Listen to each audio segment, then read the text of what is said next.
I'm here with my friend, my brother, Mr. BobNzuna. How are you doing? I'm well, sir. Are you alright? Yes, I'm good. How was your day? My day is good. Okay. Thank God. You're a coin. It's hard to navigate you and get you into a place. Busy man, isn't it? Alright, well, I know I mentioned your name, but let's do this formally. So, introduce yourself, tell us your name and your origin. So for those that don't know me, my name is BobNzuna, and I'm originally Kenyan, living in the UK. Okay. We establishing a ministry, and together with my wife, and I have a daughter. We thank God for the far that God has taken us.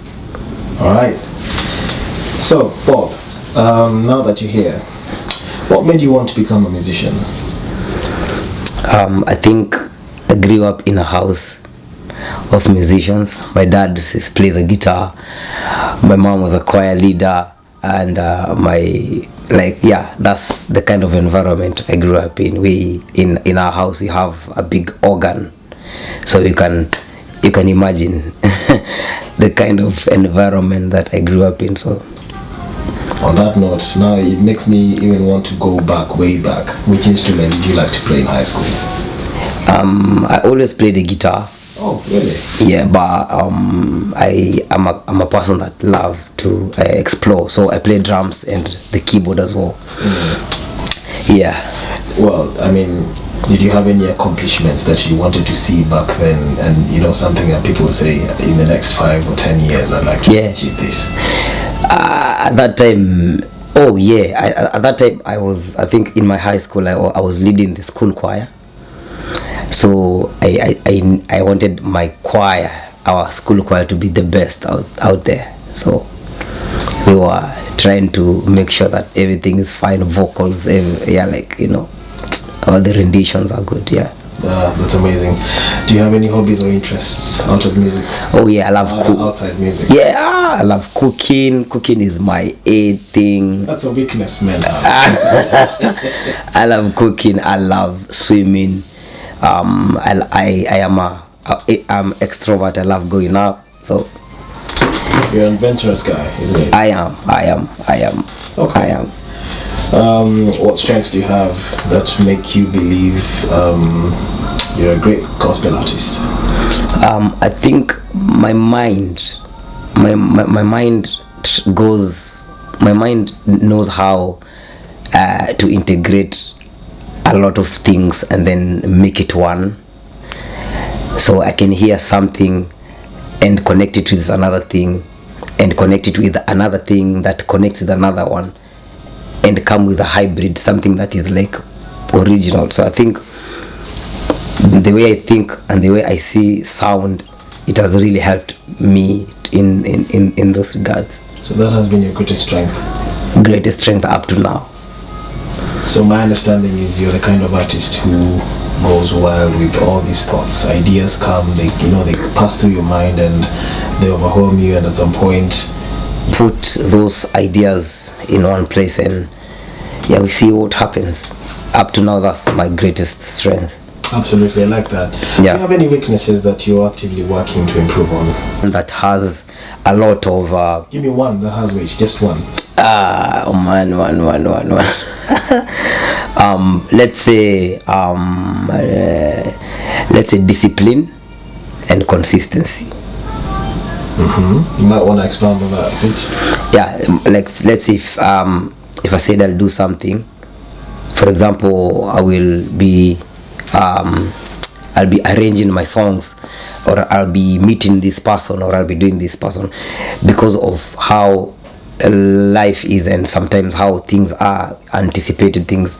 I find myself not in that consistent pattern of doing things. Sometimes I find myself sacrificing more, and sometimes I sacrifice less, and that is are you saying it's a balance issue? Yes, it's a rhythm balance. Overwhelming. Or sometimes you start something, you don't finish, you see something better, and then you start it, and okay, Well, that's all right. Yeah. So, which instrument is your favorite to play and why at the moment? At the moment is the piano, is the keyboard. The reason why I love it is because it gives me a lot of harmonies and a lot of sound. It gives me the feel. It just it does for me. So yeah. I just thought about something out of off record. Yeah. Talking about like the sound and everything. Yeah. What is it about music that makes you feel the passion? I think it's to if you understand why music is powerful, you will have everything to do with it. Because I've come to understand that music, especially gospel music, and not just gospel music, the songs that communicate the heart of God, they have a power. Music by its own, without the power of God, it can still move you. You understand? Right. But now imagine now the music with the power of God in it. You understand? It's like a volcano, and that's why when I know that it can change somebody's life, my passion grows even more. Okay, I like. Quite exciting. Describe your favorite and least favorite part about being a musician. Let's stay with the least favorite part is like you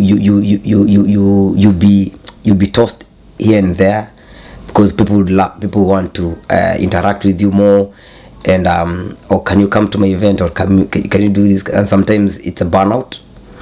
But the good thing about it is you get to build a platform where you can be reliable and people can actually connect with you even more than talking, more than speaking. Right. You're communicating a sound, you're communicating a vibe, you're communicating an energy, you're communicating a hype, which it lifts people's heart and spirits up. So I think that's on the other hand is it brings much joy to see people happy and lives transformed in that way. Right. So I'm gonna go a bit deeper with the questions. What inspired you to start playing and making music? I know you mentioned what really, where the genesis of your music, the family, being around family members. Yeah. It started being in a family setting where your dad, your mom, everyone, your brothers. But this is a bit deeper. Yeah. You as Bob, Yeah. what really inspired you to start playing and making music? Actually, I didn't start by playing. For me, it started with I was hearing sounds in my head. Okay. And in this time, I think God was trying to, because my greatest prayer when growing up, because my dad is a pastor, okay. so I had access of the sanctuary every time. So my greatest prayer at that point was, God, here I am, God, use me. Mm-hmm. God, here I am, God, use me. Mm-hmm. And every time when I was going back to bed, I will hear a sound, and I will see myself in a place where I'm leading people. You understand? I'm leading people to worship. I'm leading people to times of celebration and triumph and victory and singing. So it was not just once or twice, but it has been every time I sleep. Even getting married, my wife will tell you that she can know that I am making music while I'm sleeping, and she can tap me and like, you sleep, and I'm like, how did you know? Like, she can sense that. Sometimes I get excited in bed, and I'm like, I move, and my wife is like, that's weird. I know I make beats like, praise Jesus. Let's leave it at that. You might start getting a music episode. Alright. Yeah. Are there any musicians who inspire you, and what qualities do you admire about them? Let me tell you something, man. While you're growing up, you'll have a kind of people that you're looking forward, you're looking up to, but as you grow, it changes. Because I like right now, I'll tell you, the people that I used to look at in music, or let's say in worship and all that, 5 years ago, they are not the people that I'm looking here now. Because it has come to evolve, it has come to change, you understand? And the people right now I'm looking at, they're not just people that sing, they're people that communicate God's heart.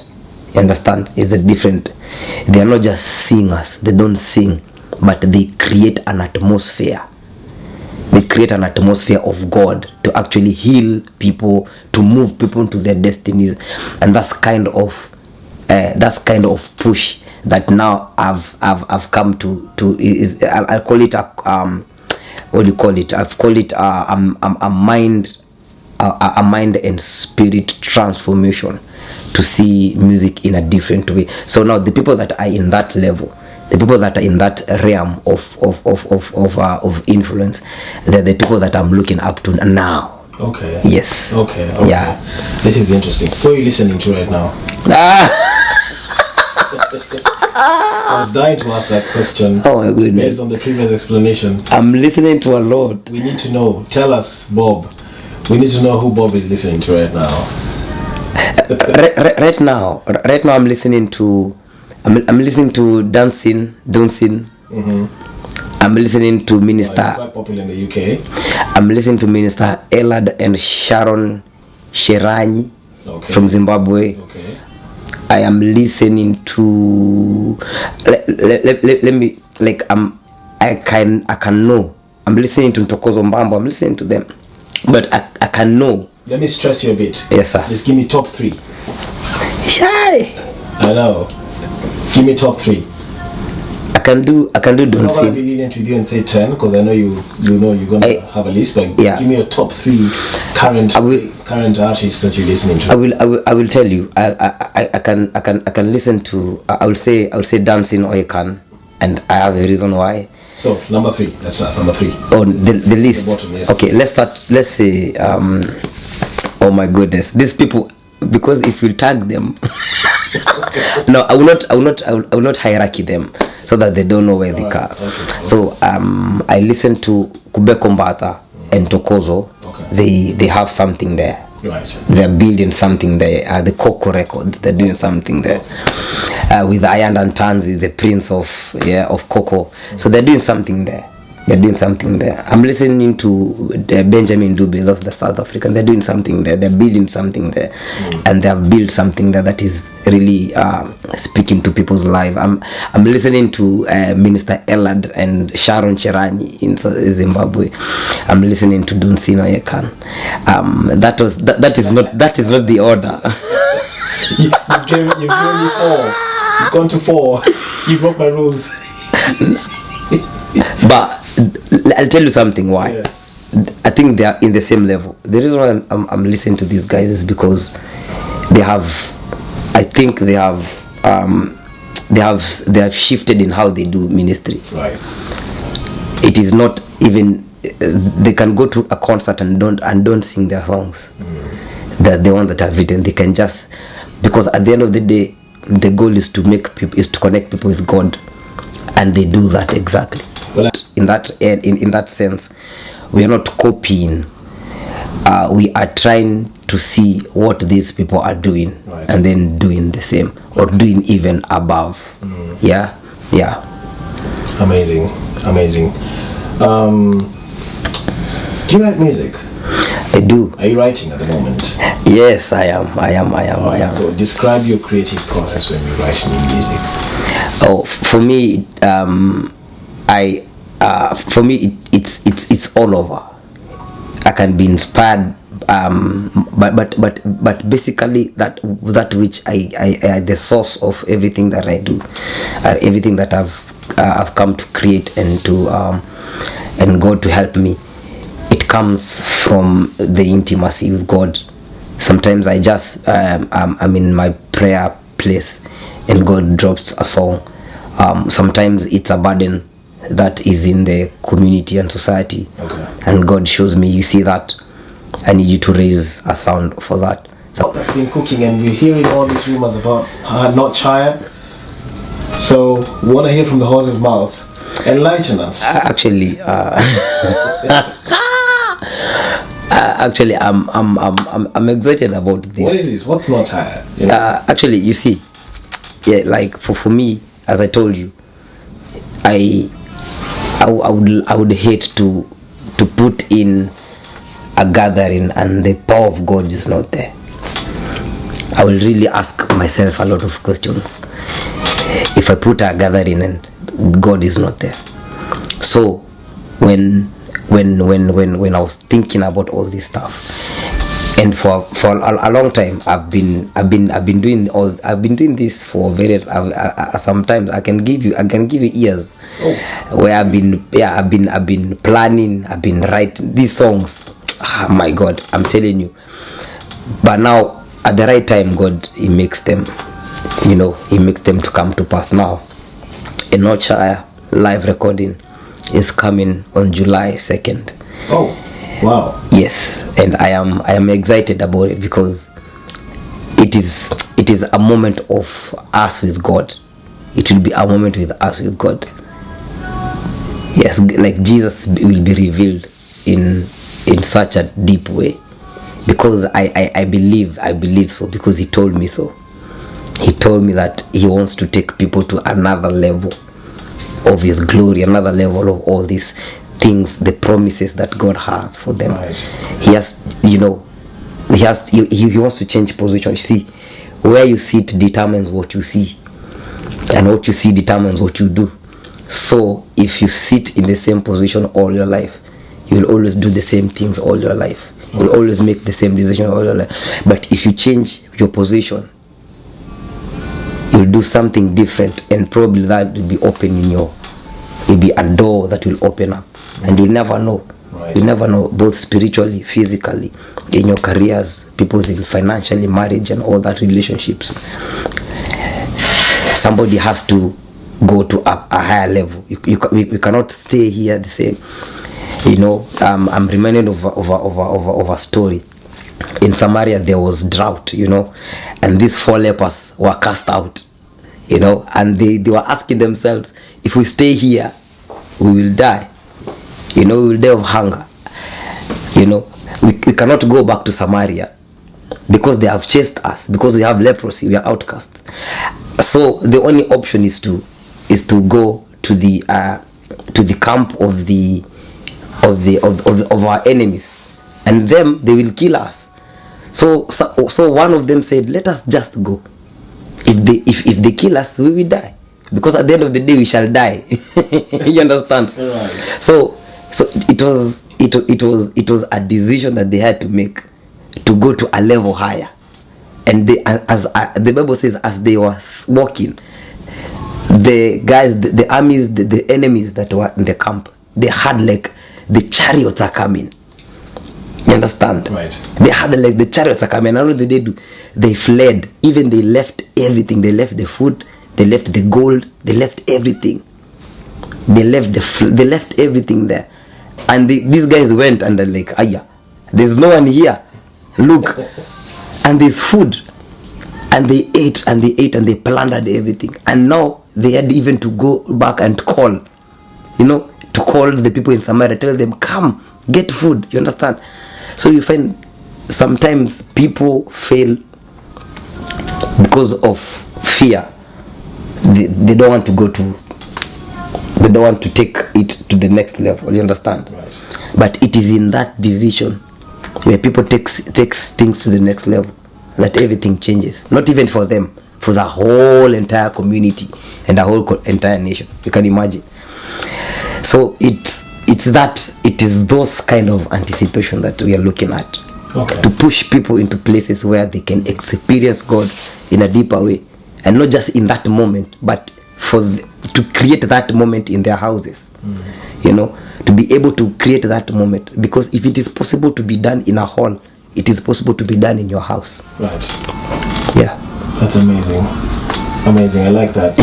Well, I'm tempted and very curious to ask more about High Lodge, but I don't want to go out of context because the purpose of today's interview was to get to know more about you. Yes. And just to get to understand your background and what are your values. Yeah. What do you look at? What inspires you as a musician? So that we we kind of build anticipation for the people who are watching this. Yes. At the moment. I'm sure they'll plug in next time. I'll leave it to you to explain to them a bit more, perhaps in your next interviews or next video. Yes. What Higher Notch is in terms of the mandate, in terms of the vision, Yeah. mission, and what you, how you intend to like reach out. What's your target? What's your niche, for example, how you intend to reach out to the people, and of course how you intend to bless people with this new brand. Yeah. By the way, what's the name of your brand? BobNzuna. BobNzuna. Music. You kept it very simple. Yeah. I really like it. You see it, you like it. See it, like it, and that's it. Yeah. All right. Well, Yeah. I think that's it for today. I'm your host, Jin. It was really nice. Having a pleasure. I've been trying to track you down for some time. You're a hard man to get. But any parting words for the people? Perhaps just face the camera and talk to them, and then that's it for me. So I'll leave you all to Mr. BobNzuna. Thank you. So I can give you some parting words, and then till next time. Okay. This is all I'll say. Get your tickets. The tickets are available now. Go on the link. It's in my bio. It's in my Instagram bio. Register. Choose a ticket that suits you best, and God will bless you. I'll see you in the building.